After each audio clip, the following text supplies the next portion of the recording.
Welcome to HortTube. My name is Jim Putnam. Busy in the Raleigh garden, getting ready for this open garden we have this coming weekend.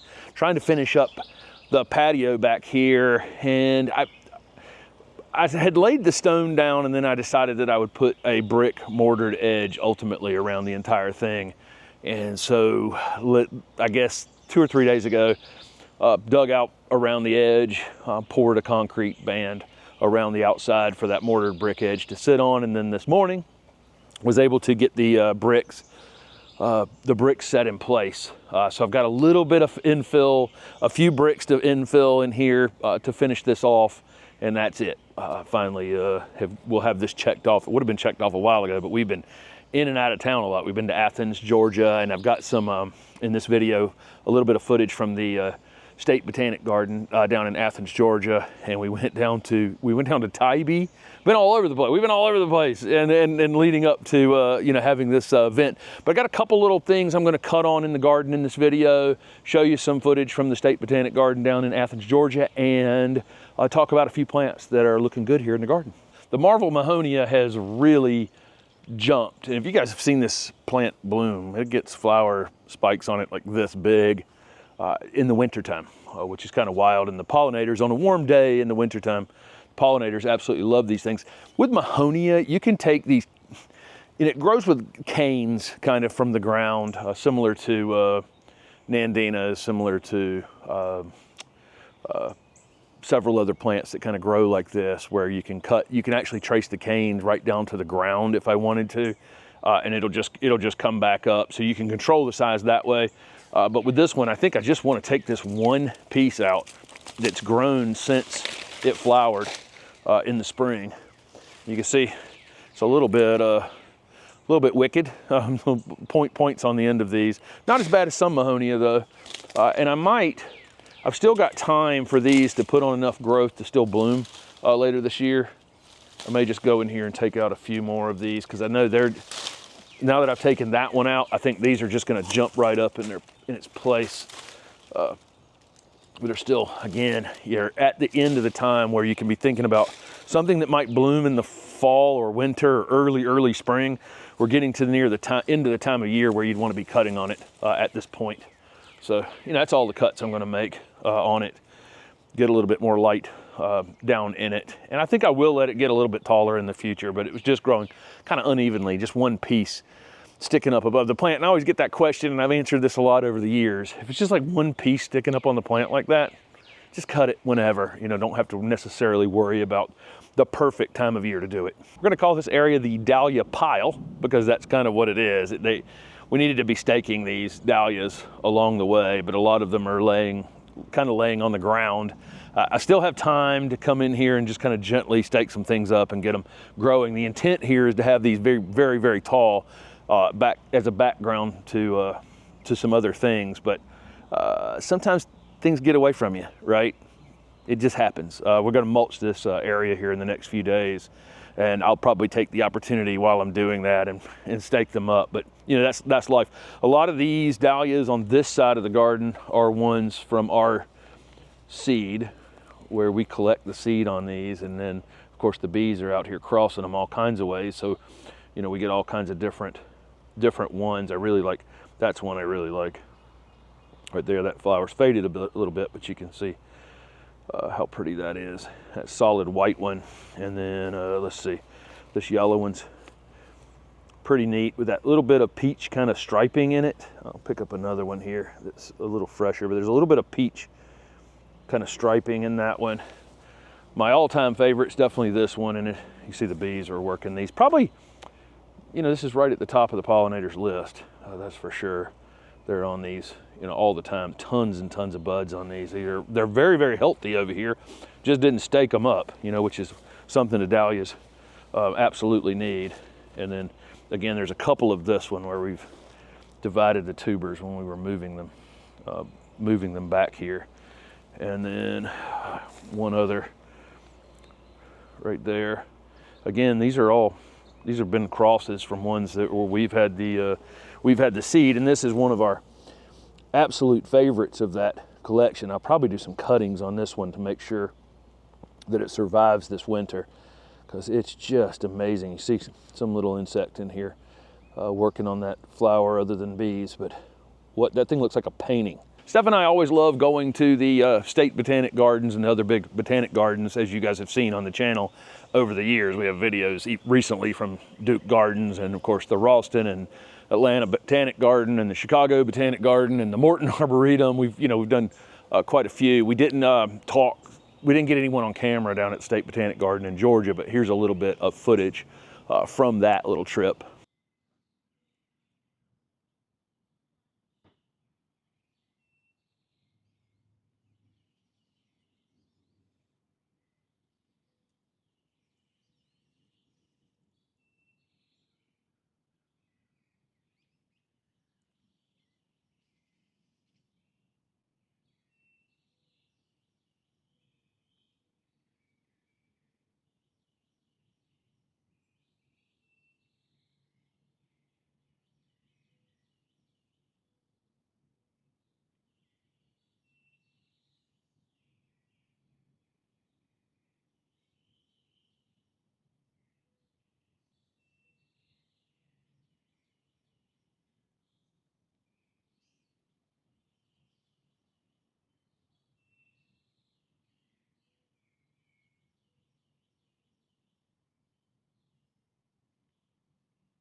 Wow, that's a beautiful gladiola.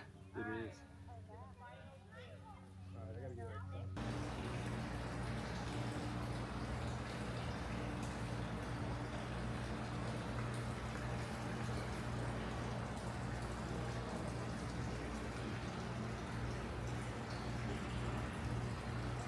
This is one we run into pretty frequently. This is a gold Arizona cypress. Most of the time I'm seeing the blue Arizona cypress. This one's called Limelight. There was one over at Piccadilly Farms as well we didn't talk about in that video. I really love this thing. When you see it from a distance, it really shows off. Has that same interesting odor. So I think some people would think is good and some people would think is bad of the Arizona cypress. Again, it's kind of interesting. You know, these are native to the Southwest United States. You bring them east, give them a little bit of water, and they grow like crazy here. But beautiful, just a striking plant, and it's soft to the touch. You know, some conifers bite us back, but really love this Limelight. Later this summer, we have some big gardens we're hopefully going to. I'm not going to say anything yet because, you know, I don't want to jinx anything from happening, but I've been, had some discussions with some of the bigger, some of the bigger gardens, and we're actually going to be doing a little bit more of the Northeast this year. You know, typically we're always in the Southeast or, you know, out in the Southwest somehow, but we're going to spend some time in the Northeast later this year. The Ralston's hardy viburnum is throwing out some growth, a little bit taller and a little bit larger leafed. You can see it just looks overall different. I think what's happening here is it's in a little more shade than it would like. You know, this is a dwarf selection, or a slow growing compact selection of our native viburnum, obovadum. And you know, when you start to see these kinds of spikes, you know, if it's a chartreuse plant, you get a green limb on it, you know, get it out quick. If you see a plant start to put on some sort of different kind of growth than what you expect to have on it, you know, those are things I want to get out of there as quick as possible. And you typically go down in the ground. With this larger leaves, these branches are going to be much more vigorous growing than what the other parts of the plant. So again, I'll just trace it down into the plant and cut it out. I don't mind if it ends up bigger than it is right now, but I'm trying to not have it just kind of revert to some other version of itself. But again, I think it partly has something to do with the amount of shade it's in. This area, really, because the things in front of it have gotten taller, it's not in the sun probably until 11, and then this tree probably putting it in the shade. I mean, maybe an hour of direct sun. But this Ralston's hardy viburnum, just such a great plant. But I would recommend a little more sun than what we have it in here at the house. The ones that are in front of the DHO library on NC State's campus. Did a video on the Garden Plants with Jim Putnam channel and showed those off. And where they're out in the full sun in an open area, they're incredibly compact. They bloom for months and months and months. Unfortunately, I don't think those are going to bloom like that anymore because they started butchering them for some reason into little weird cubes, which is kind of strange. But if you don't cut it, that's the first time I've cut it, right there. And you can see how compact and full this thing is without doing anything else to it. This is about the only time of the year it's not flowering. It was these 90-degree days. It bloomed for a long time in the spring, and in the fall it'll start right back up again. I'm not going to get the elusive fence built before the open garden. And I know this is almost a joke at this point, because one of the very first thing I talked about on this channel was the fact that I was going to redo this fence to a horizontal fence around the outside here and around the back. I was going to leave the chain link like it is over there, but we've basically screened the majority of that chain link off. I think by this time next year, the plants that haven't covered it yet will have completely covered it. We won't even know that chain link fence exist unless we go back there and weed and mulch and whatever, or do any kind of pruning.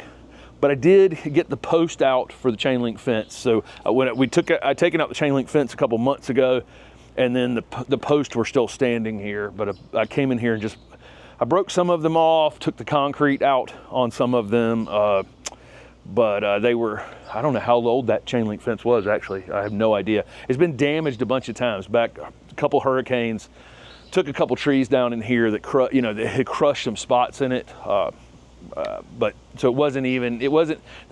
We had little patches here and there for the dog to keep Griffin from running away through it. So it was not even a very effective fence. But anyway, it's gone. It went to the recycler.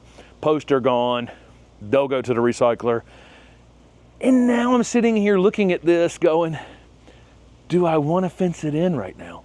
Because the city owns this property next to us, over here, which we were shooting from, you know, when you were looking at the dahlias over there. Do I actually want to fence this right this minute? You know what I mean? If we had some encroachment from some other thing, we're just very fortunate to be the last house on this street and then have the 2 houses on the other road over there backing up to us. And so we can't really see them. And then we have this little piece right there. I'm almost thinking, and then on the backside over here, in the several 100-year history of Raleigh, for some reason, no one's put anything there. And Steph's, you know, hitting her head like right now because, you know, at some point that will be developed, you know, at some point in the future. But for now, you know, I don't really need to divide ourselves from it.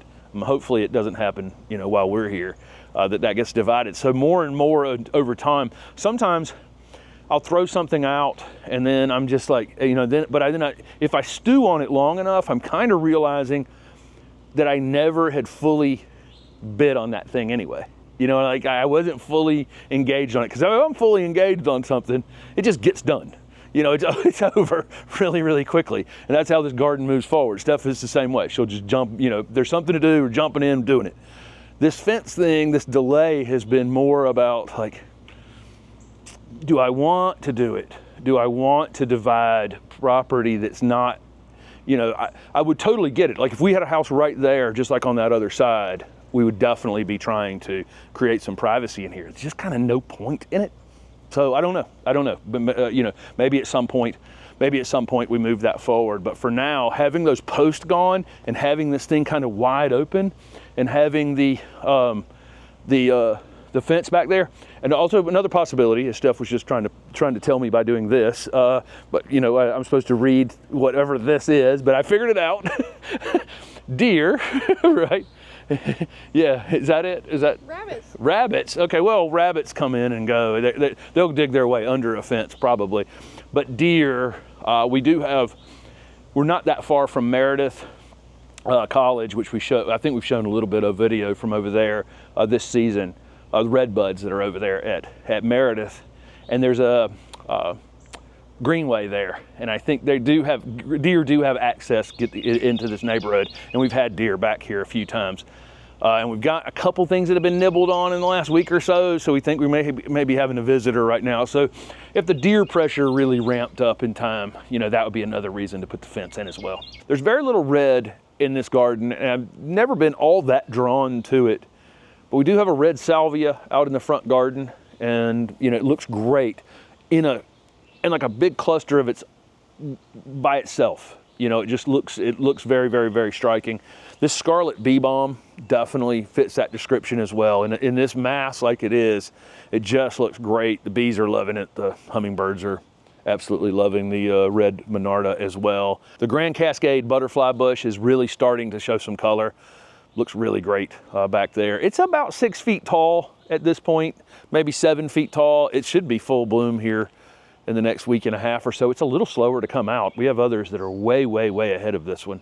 But when the flowers do fully form, they're just, you know, they're as much as 18 inches long.